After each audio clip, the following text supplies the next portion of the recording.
Salut Yomi. Salut Yomi. On est vraiment content de te voir aujourd'hui, de pouvoir discuter avec toi. C'est un plaisir Donc pour te aussi. présenter rapidement, donc tu es né en Suisse, d'un père nigérian et d'une mère suisse. Tu as étudié à HEC, à Harvard. Aujourd'hui, tu as 24 ans et tu es l'un des plus grands francophones, des plus grands experts francophones en e-commerce, en marketing digital, avec plusieurs dizaines de plateformes e-commerce lancées et des centaines de personnes accompagnées, avec plusieurs millions de chiffres d'affaires générés. Comment est-ce qu'on arrive à de tels résultats? C'est plusieurs choses. C'est beaucoup de travail, bien sûr, il n'y a pas de secret. Mais c'est aussi une obsession, je pense, que j'ai depuis que je suis assez jeune. J'ai toujours eu envie de créer un gros truc, créer un business. Quand j'étais gamin, j'analysais, j'allais manger dans un restaurant, je regardais c'est quoi les prix, c'est comment les serveurs, j'essayais d'estimer combien ils gagnaient par mois, etc. Donc j'ai toujours eu l'esprit business depuis que je suis gamin.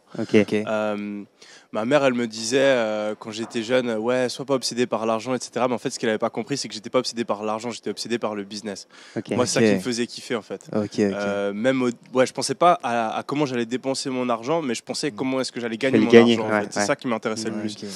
Une histoire que je raconte souvent quand je raconte mon histoire, c'est que j'ai eu ce moment de réalisation quand j'avais genre 7-8 ans, où je suis allé vivre une semaine ou 2 semaines, je sais plus combien de temps c'était, chez un pote. Et mon pote, ses parents, ils avaient un cabinet d'architecture. En gros, ils avaient beaucoup plus d'argent. Et j'ai comparé ma vie et sa vie. Genre comment ses parents aussi, tu vois, à ce moment-là, mes parents, il y avait un peu de problèmes à la maison, il y avait des problèmes d'études, on n'avait pas beaucoup d'argent. Et donc du coup, j'ai eu un peu ce contraste entre les deux vies et je me suis dit, en fait, je suis pauvre et en fait, quand tu as de l'argent, c'est mieux. Et donc, depuis que je suis gamin, j'ai envie d'avoir de l'argent à cause de ça. Mais après, je pense que j'ai aussi ma détermination qui m'a été transmise par mon père, qui est quelqu'un de très déterminé et qui m'a éduqué comme ça. Et peut-être c'est aussi dans les gènes. Mais en tout cas, depuis que je suis gamin, je suis toujours déterminé dans ce que je fais. Je kiffe le business et c'est ça que j'ai utilisé pour aller plus loin, quoi. J'ai vu qu'avant, tu faisais des vidéos sur YouTube où tu faisais des tutos pour des montages sur Call of. Comment ça s'est fait? C'était quand? Comment ça s'est fait? T'as fait des bonnes recherches. Alors en fait, si tu veux, j'ai eu plusieurs arcs un peu dans ma jeunesse. Donc en gros, de base, je voulais faire footballeur professionnel. Donc c'est là un peu où j'ai appris la discipline et tout. Genre j'étais à fond là-dedans. J'allais me coucher à 9h du soir. Genre la première fois que j'ai bu de l'alcool, j'avais 17 ans et c'est parce que j'avais arrêté le foot. Genre pas fumer de cigarette, rien. J'étais à fond là-dedans. Une hygiène de vie. Et c'est là que j'ai appris la discipline en gros. Et ensuite après, j'ai arrêté le foot parce que je me suis blessé et je me suis rendu compte qu'au final, j'avais pas envie de faire ça toute ma vie. Même si je pense que j'aurais pu avoir un futur là-dedans, mais j'ai préféré changer de direction. C'était vers quel âge ça? Et ça, c'était quand j'avais 16 ans. Et donc là, du coup, je suis tombé, je jouais un peu aux jeux vidéo, je jouais à Call of. Mais en fait, ce qui est drôle, ma mère, elle me laissait pas jouer à Call of. En gros, je pouvais jouer à Call of seulement quand j'étais chez mon père. Et j'allais chez mon père une semaine sur 2 pendant le week-end.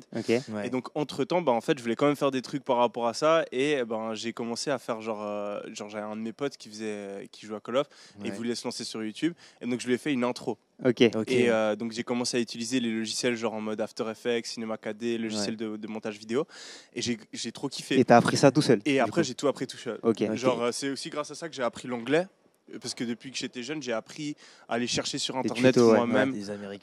Moi-même d'aller chercher sur Internet, essayer des trucs sur mes logiciels et tout. Et en fait, grâce à ça, j'ai développé une expertise dans le montage vidéo qui était assez bonne. Je pense que j'avais la plus grosse chaîne en fait de tutoriels sur le montage vidéo en France à l'époque. C'est ouf ça. Mais c'était genre en 2013, un truc comme ça, 2014. Donc c'était à l'époque, j'avais genre 10 000 abonnés, mais à l'époque c'était beaucoup. Et du coup, je faisais ça, j'ai créé une communauté, j'ai commencé à faire des tutos, il y a pas mal de personnes qui me suivaient.